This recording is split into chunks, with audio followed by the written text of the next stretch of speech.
start off with the Grand Columbia Revolution. This is the revolution that most people pick on water maps because the revolution will instantly ship two ironclad ships, which will help you take control of the water. This revolution is a good pick for the Portuguese because it gives you slower moving but stronger musketeers.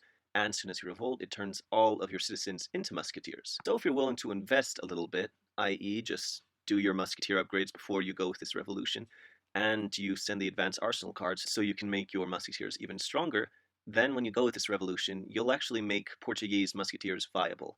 And that is a very powerful thing because, as you all know, the Portuguese have very powerful ranged units that don't have a lot of health but do a lot of damage, such as your culverins, your goons, and your skirmishers, but they don't really have a unit that can stand up and slug it out with the enemy. That is why these musketeers are perfect, because they give you some nice little meat sponges that can go in there and take off the damage, so your high damage, low HP units can just sit back and destroy the enemy. With this revolution, you also have the option to send Simon Bolivar. Simon Bolivar is basically a South American daimyo. And of course, this revolution has the normal creature comforts of your Gatlings, your Infinite Fort card. However, instead of training revolutionaries, you can now train some musketeers from the town center. Also, it's worth remembering that your South American daimyo, Simon Bolivar, can be used as a drop-off point for shipments, so if you need some artillery support, you can just knock him down to take a shipment and then send some Gatlings.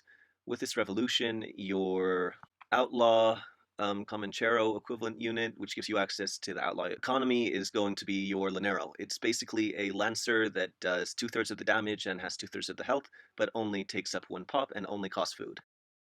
So this revolution gives you viable musketeers that you can use as a meat shield, and then put your high damaging units behind them, your Gatlings, your organ guns, your Cassadors, and it also gives you access to Lancers. And if you go ahead and you build a bunch of Lancers, and since the Portuguese can get a pretty good food economy going, thanks to some of their cards, such as their church card, which lets you research estancias, which makes you gather food faster, this revolution pairs very well with the Portuguese because, as you all know, musketeers cost food and your laneros, which are basically lancers, cost only food.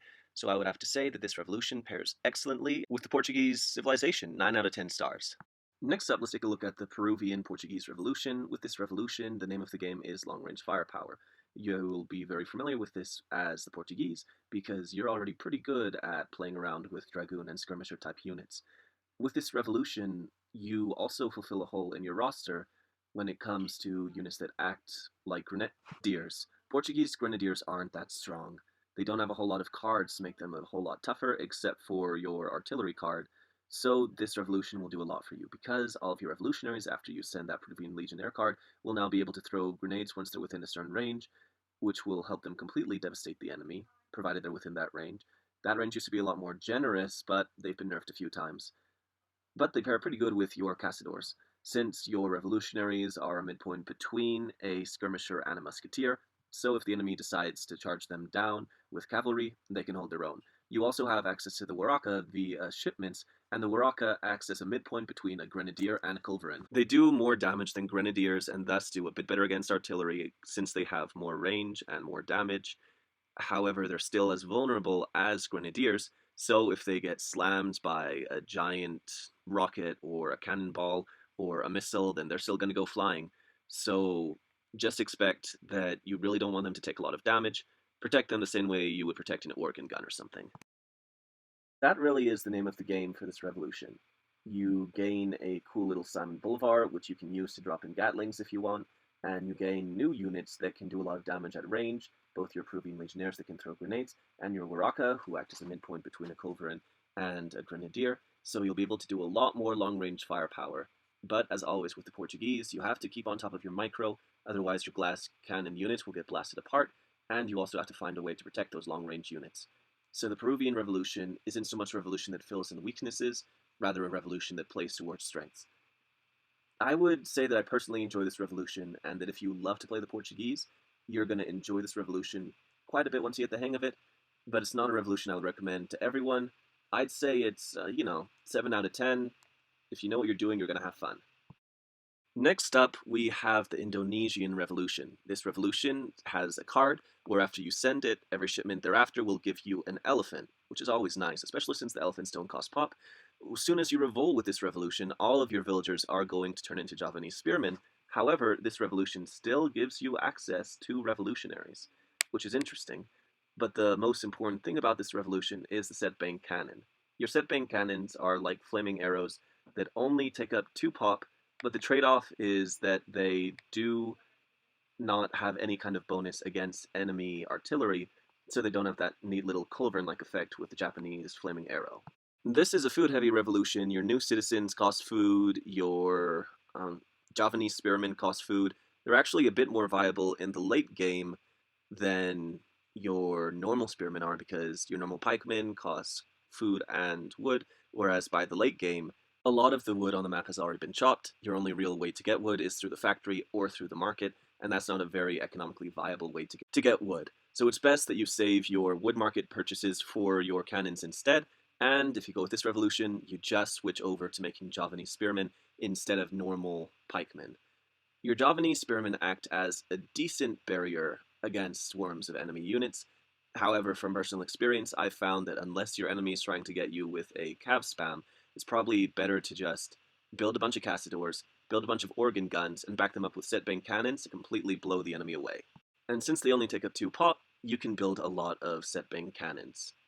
Trust me. You also gain access to Woku junks, which are basically just galleons that can also train certain unique units, such as your set bang cannons and mercenary units. They're decent, and they're a nice bonus for water maps. I would have to say that the Indonesian Revolution takes a bit of practice, but as long as you build some set bang cannons, it's a very fun revolution to play, 9 out of 10. Next up, let's take a look at the Barbary States Revolution. The Barbary States Revolution is a very fleshed out revolution, since it was revamped with the African Royals expansion, which means you have a wide gamut of cards, like cards that send Zebex. Also, this revolution has the advantage of turning all of your villagers into Barbary Warriors. Barbary Warriors are basically reskinned Rodoleros, so this is another one of those revolutions that basically gives you a Spanish unit for free. The difference being that with the Gran Colombia Revolution, you got Lancers in the force of Lineros, whereas now you get to have your Rodolero equivalent. And just a reminder, all of your villagers will turn into those guys, and they're pretty good at cutting apart enemy artillery that they get too close to, cutting apart enemy cavalry that they get too close to, and they can also siege down buildings pretty fast. All while only costing 100 food and 1 pop, which makes them an excellent unit. Also, they do bonus damage against enemy villagers, so if they catch any of those in the open, they'll cut them to pieces, and your Corsairs also do bonus damage against enemy villagers. On top of that, if you send a certain card, then you'll get some gold every time you destroy an enemy building or an enemy fishing ship, which means that if you're destroying a multiplayer's base, you can quickly rack up a lot of gold. On top of that, you gain access to the Falconets as the Portuguese, so I would have to say that normally they're a strong 9 out of 10 when you're going as the Portuguese and trying to pick a revolution, but if you're on a water map so that you can gather a bunch of fish to create a ton of food so that you can keep this gravy train rolling, then it's a 10 out of 10, or if you're going against Malta, then it's a 10 out of 10 because a Malta's player's base is going to be filled with cavalry that your Barbary Corsairs can cut apart. It's going to be filled with artillery that your Barbary Corsairs can cut apart once they get on top of that artillery. And most importantly, it's going to be filled with buildings, which you can gain gold from once you destroy them. So I would have to say that if you're on a water map, or you're going against Malta, then as the Portuguese, the Barbary States Revolution is definitely the revolution for you. Last but not least, we have the meme supreme, the Brazil Revolution. With the Brazil Revolution, all of your town centers will spawn Voluntario de Patria, which are basically half-health revolutionaries that have half the normal health, half the normal attack, but your town centers will constantly be spawning them in batches of 9. Also, as soon as you revolt, you'll get 2 of these guys for every single villager you have, so you can easily reach 300 population, as if you have 99 villagers, then you're going to get over 180 Voluntario de Patria as soon as you revolt, and then when you send them all into the enemy's base to wreak havoc, you're going to be training 9 of these guys anytime you drop below 200 pop. As if that wasn't enough, if you happen to have conscription, or you sent that card before you revolted, then that means that every single town center you have, and you're going to be able to get a lot of town centers, because 1, you're playing as the Portuguese, and 2, this actually has a card that you can send as this revolution to have 2 new town centers. Then you can take any of those town centers, and you can use them to train up militia. And if the enemy doesn't know what you're up to and you're able to put a bunch of town centers right by their base, then you can basically dunk on them with endless swarms of super cheap Minutemen until you have over 500 pop, and your entire screen is filled up with your units just swarming into the enemy's base, destroying their buildings, killing their units. The only thing is, don't forget that they are still losing hit points over time, so they won't last forever, so go ahead and try and do as much damage as you can while they still have some amount of hit points left. All I can say is that the Brazil Revolution can be completely broken if you use them right. I'd say that they're like a 7, an 8, or a 9 out of 10 based on how much you love meme revolutions.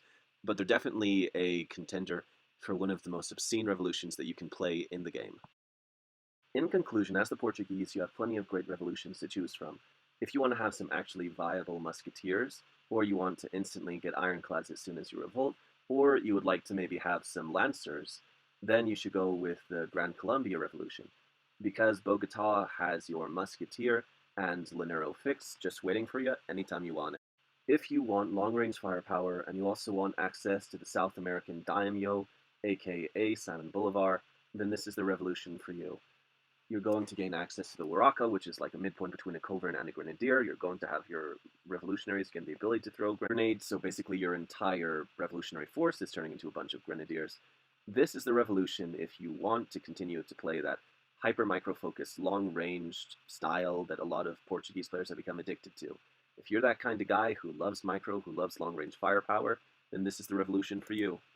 If you're a Portuguese player that's decided to build pikemen for some reason, or you want to use the setbang cannon, then the Indonesian Revolution is the revolution for you. This revolution is worth going for, even if it's just for the setbang cannon. Setbang cannons only take up 2 pop, and they do a lot of damage, and they're just a great all-round unit. So I'd say try out this revolution, see if it's the revolution for you. It can be a lot of fun, but the best choice for a lot of Portuguese players is going to be the Barbary States Revolution, especially since the new expansion recently came out, so you're going to see a lot of multiplayers going around. This revolution gives you access to the Barbary Warrior, who acts like a Rodolero, who cuts through artillery if it can get on top of them, who cuts through enemy cavalry if they get too close, and after you send a certain card, you'll be able to gain a gold bounty from every building destroyed. So with this revolution, you're going to rack up a lot of gold really quick when you're going through a multiplayer space. So this is the revolution I would recommend, 10 out of 10. At the end of the day, what revolution you choose is a very personal choice, and whatever choice you end up picking, all I can say is that the Portuguese civilization is an excellent civilization for revolutions. So go out there and have fun. That's it really, just have fun. That's what this game is all about.